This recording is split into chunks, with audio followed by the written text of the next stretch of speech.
Tout dans la vie perd de sa force lorsque vous cessez de l'alimenter. Avez-vous déjà remarqué que beaucoup de vos problèmes ne viennent pas de l'extérieur, mais de ce que vous maintenez actif dans votre esprit? L'inquiétude, la culpabilité et la comparaison ne font que grandir parce que vous leur accordez une attention constante. Voici l'art de lâcher prise. Apprendre à cesser de nourrir ce qui vous vole la paix. Notre esprit fonctionne comme une loupe. Il amplifie tout ce sur quoi il se concentre. Une simple pensée ou émotion peut devenir énorme si vous la regardez encore et encore. Peut-être que quelqu'un vous a fait un commentaire désagréable. Il a duré quelques secondes. Mais si vous le répétez mentalement, l'interprétez et l'agrémentez d'histoire, ce petit instant se transforme en un fardeau qui vous accompagne pendant des jours entiers. Il en va de même pour les émotions. Une légère tristesse peut se transformer en mélancolie profonde si vous la revivez constamment. Une petite peur peut grandir jusqu'à devenir de l'anxiété si vous l'alimentez de suppositions. Mais la beauté est que vous pouvez aussi faire le contraire. Une joie fugace peut s'étendre si vous choisissez de vous en souvenir avec gratitude. L'attention ne juge pas le bien ou le mal. Elle fait simplement croître ce sur quoi vous la posez. Le problème est que nous nous concentrons souvent inconsciemment sur le négatif, comme si notre esprit avait un aimant pour ce qui fait mal ou manque.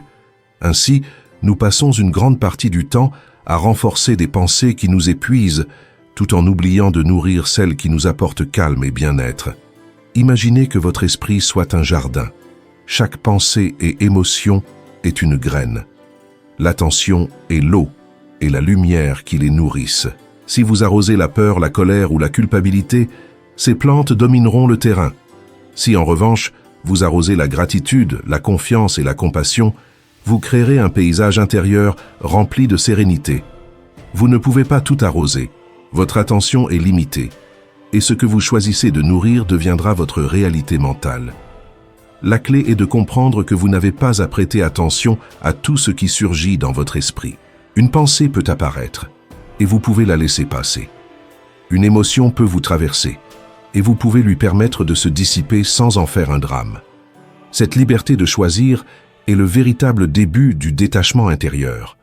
Beaucoup de personnes disent « je ne peux pas m'empêcher de m'inquiéter » ou « je n'arrive pas à arrêter de penser à ça ». C'est vrai, nous ne pouvons pas contrôler ce qui apparaît, mais nous pouvons contrôler combien nous l'alimentons. La différence entre une étincelle qui s'éteint seule et un incendie qui détruit tout ne réside pas dans le feu, mais dans la quantité de combustible que nous lui donnons.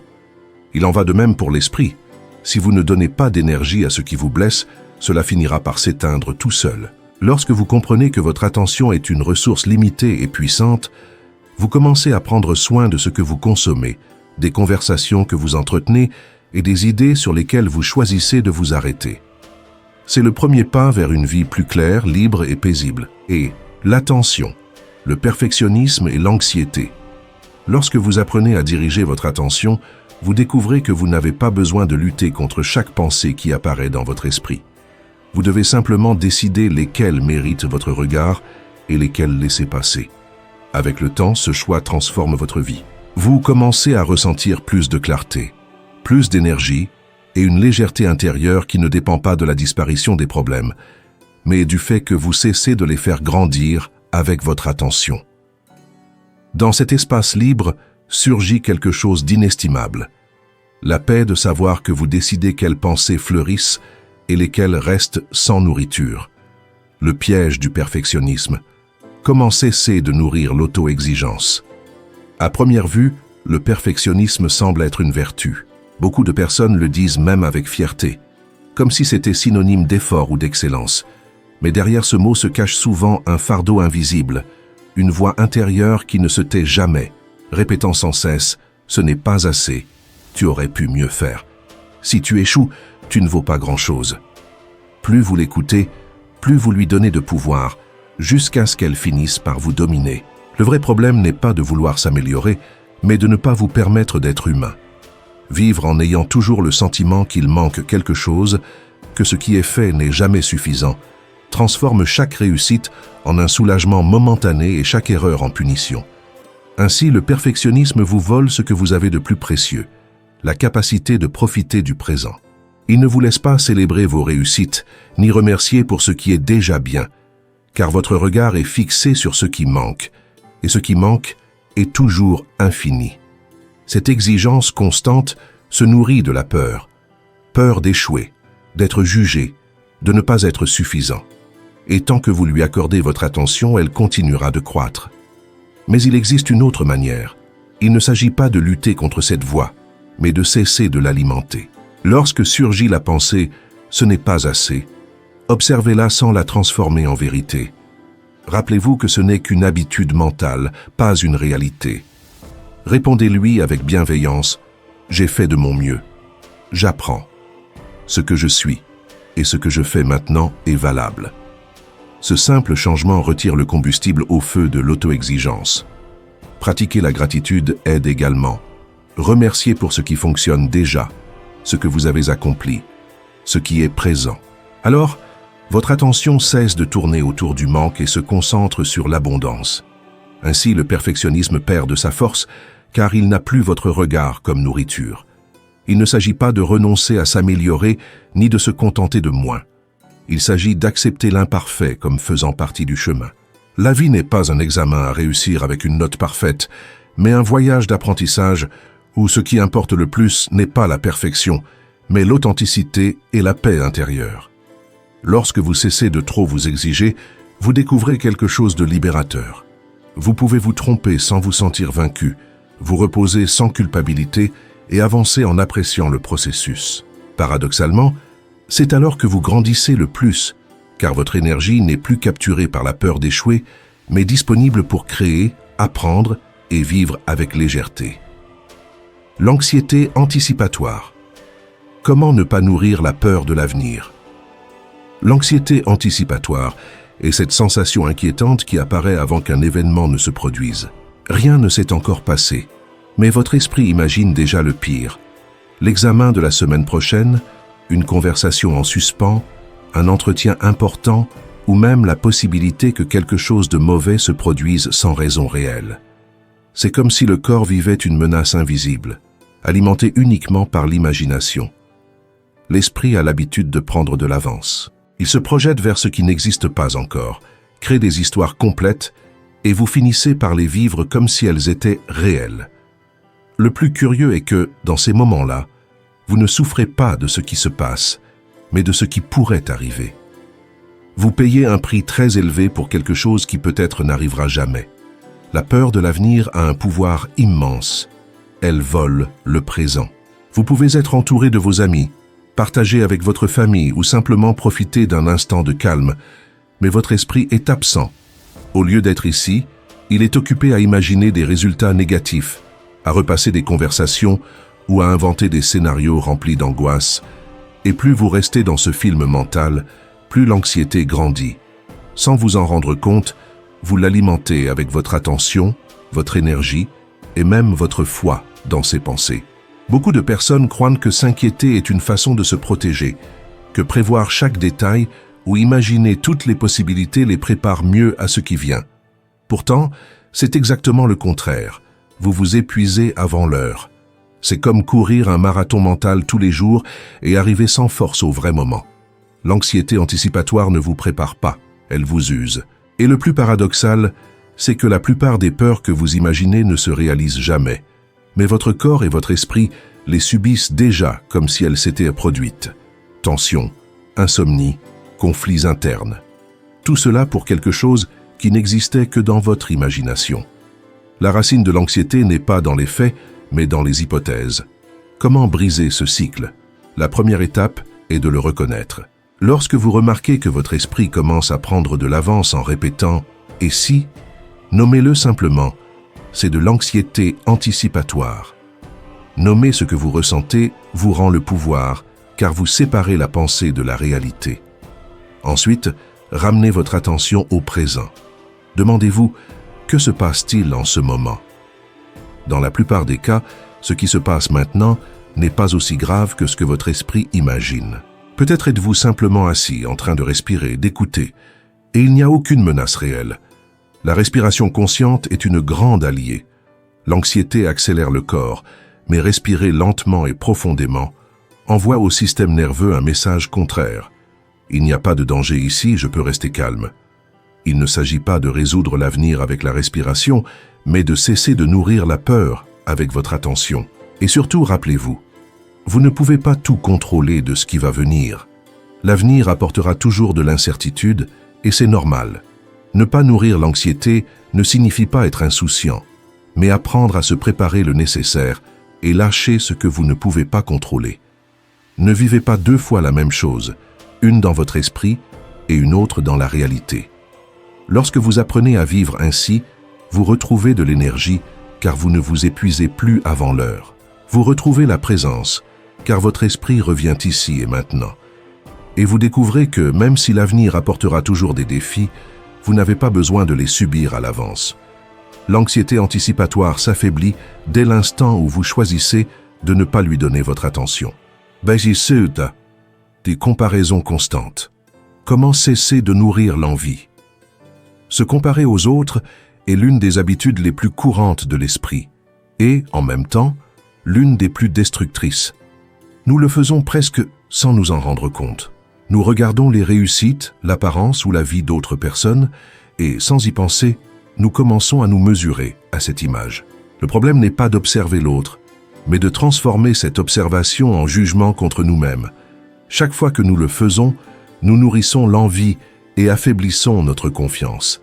La comparaison nous vole quelque chose d'inestimable, la capacité de profiter de notre propre vie telle qu'elle est. Lorsque vous concentrez votre attention sur ce que l'autre possède, vous cessez de voir ce qui existe déjà en vous. Si quelqu'un réussit, au lieu de vous réjouir, vous sentez que votre vie se rétrécit. Si quelqu'un vit un moment heureux, au lieu de vous inspirer, vous vous convainquez que votre journée ne vaut pas autant. Et ainsi, peu à peu, vous vous déconnectez de votre propre chemin, pris dans l'illusion de la vie des autres. Les réseaux sociaux ont intensifié ce cycle. Nous regardons des versions éditées, filtrées et soigneusement sélectionnées de la vie des autres, et nous les comparons à notre réalité non retouchée, avec nos erreurs, nos doutes et nos journées difficiles. C'est une comparaison injuste, car nous confrontons notre version la plus humaine à l'image la plus idéalisée de quelqu'un d'autre. Et même si nous savons que cette illusion n'est pas réelle, nous continuons à tomber dans le piège, nourrissant l'envie à chaque pensée du type « je devrais être là ». Le problème est que la comparaison ne finit jamais. Il y aura toujours quelqu'un avec plus de succès, plus de jeunesse, plus de beauté ou plus de ressources. Si vous décidez de jouer à ce jeu, vous ne gagnerez jamais. Il y aura toujours une raison de vous sentir inférieur, un nouveau standard impossible qui vous fait croire que vous n'êtes pas à la hauteur. L'envie devient alors un puits sans fond qui consume votre joie et votre énergie. Mais il existe une autre option. Cessez de nourrir cette habitude et changez de regard. Lorsque vous remarquez la comparaison, rappelez-vous, c'est son chemin, voici le mien. Personne ne peut parcourir votre histoire à votre place. Personne ne vit vos défis, vos apprentissages ni vos moments de croissance. Votre expérience a une valeur unique et n'a pas besoin d'être validée par la vie des autres. Au lieu de l'envie, vous pouvez cultiver l'admiration. Si quelqu'un atteint quelque chose que vous désirez, au lieu de vous punir en pensant « je ne l'ai pas », demandez-vous « que puis-je apprendre de cela ? Comment puis-je m'inspirer ?» L'admiration ouvre le cœur, l'envie le ferme. La différence entre les deux réside dans l'endroit où vous choisissez de poser votre attention. La gratitude est également un outil puissant. Lorsque vous commencez à apprécier ce que vous avez, aussi petit que cela puisse paraître, la comparaison perd de sa force. La gratitude vous ancre dans votre réalité, vous montre qu'il y a déjà des raisons de vous sentir comblé et fait que ce qui appartient aux autres cesse d'être une menace. Ce qui vous provoquait autrefois de l'envie devient simplement une partie du paysage, sans vous voler votre paix. Cessez de se comparer. Avancez depuis l'authenticité. Cesser de se comparer ne signifie pas renoncer à vos objectifs ou ambitions. Cela signifie que ces objectifs naissent de vous et non de la pression de regarder ce que font les autres. Cela signifie avancer depuis l'authenticité et non depuis le manque. Car lorsque vous marchez sur votre propre chemin sans constamment regarder celui des autres, vous avancez non seulement plus légèrement, mais vous profitez aussi beaucoup plus du voyage. Le poids du passé. Comment cesser de nourrir la culpabilité? Chaque fois que vous revivez une erreur, en repassant ce que vous auriez dû faire, vous ajoutez du bois au feu de la culpabilité. Le curieux est que la situation est déjà terminée, mais votre esprit la maintient vivante. C'est comme si vous vous punissiez encore et encore pour la même chose, sans vous permettre d'avancer. Cette répétition est ce qui donne force à la culpabilité, pas le fait lui-même. Ce qui est le plus douloureux dans cette dynamique, c'est qu'aucune punition mentale ne change le passé. Peu importe combien vous vous reprochez, ce qui s'est passé ne peut être annulé. Vous ne faites que lier votre présent à un souvenir et vous volez la possibilité de vivre avec légèreté. Beaucoup de personnes restent des années coincées dans une erreur qui a duré seulement un instant, tandis que la culpabilité devient toute une vie. Mais la culpabilité a aussi un côté utile. Elle peut être une enseignante. Le problème n'est pas de la ressentir, mais de rester piégé dedans. Si vous l'observez avec honnêteté, elle peut vous montrer des valeurs que vous avez négligées, des leçons que vous deviez apprendre ou des limites que vous n'avez pas respectées. C'est ainsi que vous pouvez la transformer en croissance. Il ne s'agit pas de nier la culpabilité ni de fuir, mais d'écouter ce qu'elle veut vous enseigner puis de la laisser aller, en apprenant et en avançant. Pour cesser de la nourrir, il est essentiel de pratiquer le pardon, surtout envers soi-même. Reconnaître que vous avez agi du mieux que vous pouviez à ce moment-là, avec la conscience et les ressources que vous aviez. Personne ne peut agir avec la sagesse du futur dans le présent. Ce pardon n'efface pas ce qui s'est passé, mais brise le cycle de punition qui vous maintient attaché.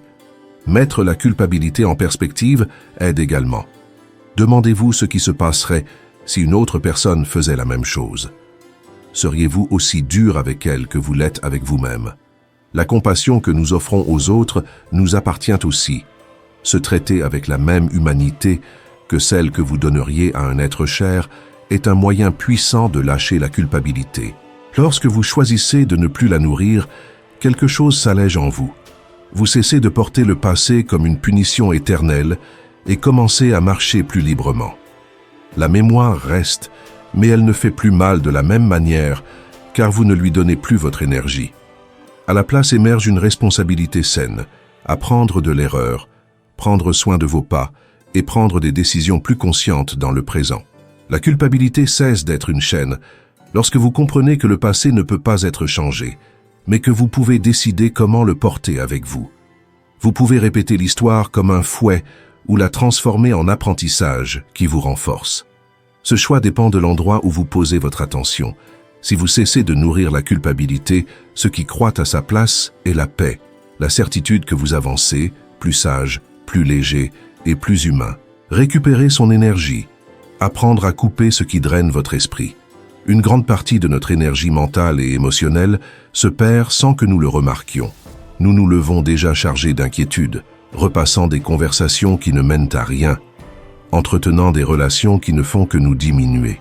Nous nous saturons de nouvelles négatives et laissons tout cela tourner dans notre tête comme un bruit de fond constant. Souvent, nous avons normalisé le fait de vivre épuisé, l'esprit saturé et sans clarté, comme si c'était inévitable. Mais ce n'est pas le cas. Une grande partie de cette fatigue ne provient pas de ce que nous faisons physiquement, mais de ce que nous continuons à nourrir dans notre esprit. Chaque pensée répétitive, chaque émotion que nous maintenons active plus longtemps que nécessaire, chaque conflit que nous revisitons encore et encore agit comme un robinet ouvert dans la maison de notre esprit. L'énergie s'échappe sans que nous nous en rendions compte, et lorsque nous avons besoin de l'utiliser, il n'en reste plus. La récupérer implique d'apprendre à couper ce qui nous draine. Il ne s'agit pas de lutter contre tout ni de fuir nos responsabilités, mais de distinguer ce qui mérite notre attention de ce qui nous épuise seulement. Parfois, il suffit simplement de cesser de ruminer une inquiétude intérieure. D'autres fois, cela demande plus de courage. Poser des limites avec des personnes qui déversent toujours leur négativité ou fermer des cycles qui ne nous apportent plus rien. Cela peut aussi signifier éteindre un écran, mettre une notification en silence ou cesser de répéter des histoires du passé. La première étape est d'observer. Faites un inventaire mental. Quelles pensées occupent la majeure partie de votre journée? Quelles émotions se répètent sans raison? Quelles relations ou activités vous laissent vides au lieu de vous nourrir? En le voyant avec honnêteté, vous commencez à identifier des schémas et surgit la question: veux-je continuer à nourrir cela? La deuxième étape est de couper. Couper ne signifie pas haïr, rejeter ou fuir. Cela signifie choisir consciemment où vous posez votre énergie. Cela peut être aussi simple que de dire « Aujourd'hui, je ne vais pas ruminer cette inquiétude, car cela ne m'amène à rien ».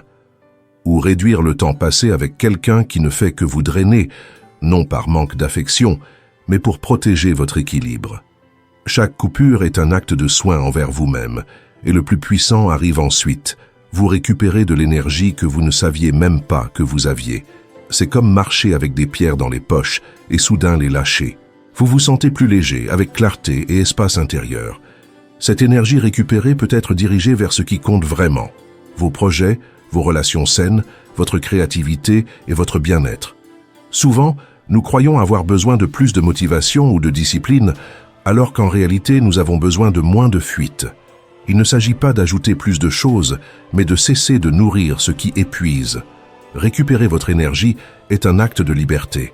C'est décider que votre esprit et votre cœur ne seront pas des dépotoirs de préoccupations, de critiques et de conflits interminables. C'est vous donner la permission de fermer ce qui consomme inutilement et d'ouvrir de l'espace pour ce qui vous fait vraiment grandir. Lorsque vous vivez ainsi, vous vous sentez non seulement plus fort, mais aussi plus maître de votre vie. Vivre léger, la véritable liberté.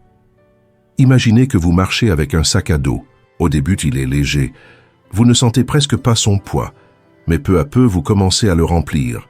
Un souvenir douloureux, une dispute que vous n'avez pas laissé passer, une peur constante, l'opinion de quelqu'un qui vous a blessé, une comparaison injuste que vous répétez chaque jour. Chaque pensée et émotion que vous choisissez d'alimenter est comme une pierre que vous ajoutez dans ce sac à dos. Et à un moment donné, sans vous en rendre compte, votre marche devient lourde, lente et épuisante. La véritable liberté consiste à cesser de mettre des pierres dans ce sac. Vivre léger signifie couper ce qui vous fait mal, libérer votre énergie et avancer avec clarté, espace et paix. C'est la force de décider consciemment à quoi vous donnez votre attention et à quoi non. Kasimasi-sa, vivre léger. Comment lâcher les pierres de l'esprit?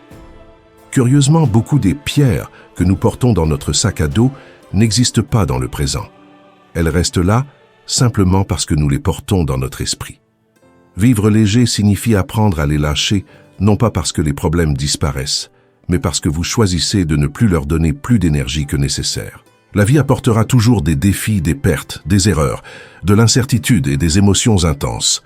Cela ne peut être évité, mais la différence entre vivre écrasé sous un poids constant et marcher avec un espace intérieur réside dans la manière dont vous décidez de les traiter.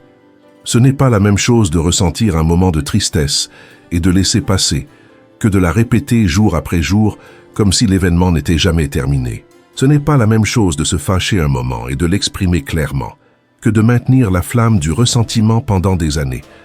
Le fardeau n'est pas ce qui se passe, mais ce que vous décidez de continuer à nourrir. Beaucoup pensent que vivre léger signifie être superficiel, ne se soucier de rien ou fermer les yeux sur les problèmes. En réalité, c'est tout le contraire. C'est être si présent et conscient que vous n'avez plus besoin de porter plus que ce qui est nécessaire. C'est apprendre à être avec ce qui se passe, le vivre et ensuite le laisser partir, sans en faire une prison mentale. Vivre léger ne signifie pas ne pas ressentir. Cela signifie ne pas s'enchaîner. Un des grands obstacles à cette légèreté est l'attachement. Nous nous accrochons à des idées, à des images de comment les choses devraient être, à des relations qui ne nous font plus de bien, à des versions passées de nous-mêmes. Plus nous nous accrochons, plus nous souffrons, car la vie est mouvement. Lâcher n'est pas perdre. Lâcher, c'est accepter le flux naturel de l'existence. Aucun nouveau chapitre ne peut commencer si nous continuons à relire le précédent. Un autre obstacle est la peur. Peur de lâcher prise parce que nous croyons qu'avec ce fardeau, nous perdrions identité ou sécurité. Parfois, la tristesse, la colère et même la culpabilité deviennent partie de nous, et lâcher semble presque une trahison. Mais lorsque vous vous permettez de ne plus nourrir ce qui vous fait mal, vous découvrez que la vraie sécurité n'est pas dans le maintien de l'ancien, mais dans la confiance de pouvoir marcher plus léger, plus libre et plus vivant. Quand vivre léger en pratique. Comment vivre léger concrètement? Commencez par de petits gestes. Choisir de ne pas ressasser mentalement une dispute, décider de ne pas revoir encore et encore ce qui a mal tourné, cesser de regarder constamment ce que font les autres pour vous concentrer sur votre propre chemin. Cela signifie aussi poser des limites claires, conversations qui finissent toujours en plainte, informations qui nourrissent la peur, relations qui n'autorisent pas la croissance, et en même temps, cultiver le contraire. Gratitude, calme, compassion et la joie simple d'être vivant. Avec le temps, ces petits gestes produisent une transformation profonde. Vous vous levez le matin sans sentir que vous êtes déjà épuisé avant de commencer. Vous découvrez que vous n'avez pas besoin de porter le poids de tout et de tous. Et en vivant léger, vous retrouvez quelque chose d'essentiel, la capacité de profiter de la simplicité. Une promenade, une conversation sincère, un moment de silence ne sont plus recouverts de couches de préoccupation. Vous les vivez vraiment, pleinement. La véritable liberté n'est pas de faire toujours ce que vous voulez, mais de ne pas être esclave de ce qui vous fait mal. C'est regarder à l'intérieur de vous et savoir que vous avez lâché ce qui ne sert pas, que vous ne donnez pas votre énergie à ce qui vous enchaîne, que vous marchez avec de l'espace pour le nouveau, pour l'authentique, pour ce qui vous fait grandir.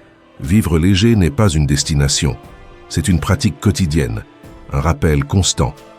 Est-ce que je veux continuer à nourrir ce fardeau ou puis-je le laisser partir? Chaque fois que vous choisissez de lâcher, chaque fois que vous décidez de ne pas nourrir le poids inutile, vous avancez vers cette légèreté qui dépend uniquement de votre capacité à prendre soin de votre attention. C'est le cadeau d'apprendre à ne pas nourrir ce qui vous fait du mal. La liberté de vivre avec moins de pierres dans le sac à dos, plus d'espace dans le cœur, plus d'énergie dans l'esprit, et avec la certitude que chaque jour, vous pouvez marcher plus léger. Et ainsi se termine ce voyage. Nous avons vu comment l'attention que nous donnons peut devenir nourriture pour ce qui nous renforce ou pour ce qui nous affaiblit.